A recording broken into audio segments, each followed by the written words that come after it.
Hi అండి. మా ఇంట్లో అయితే సద్ది పెట్టుకున్న రోజు భజన గూడా పెట్టుకున్నాం అనమాట. సో, ఇంకా భానుసమ్మ వాళ్ళైతే ఇంకా భజన అయితే స్టార్ట్ చేశారు. సో, ఇక్కడి నుంచి అయితే భజన అయితే స్టార్ట్ అయిద్దండి. చూడండి ఈ వీడియో.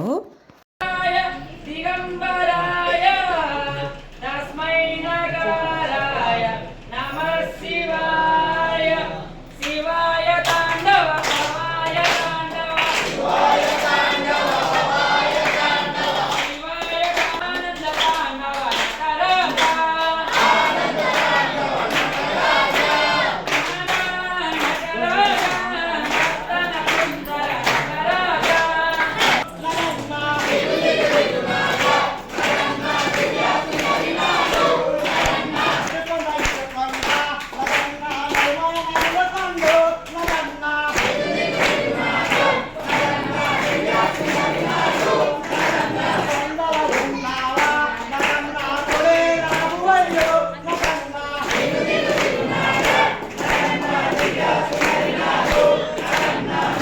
ఈ పాటతో భజన అయితే ముగిచ్చేసామండి. సో వీడియో నచ్చితే ప్లీజ్ లైక్ షేర్ సబ్స్క్రైబ్.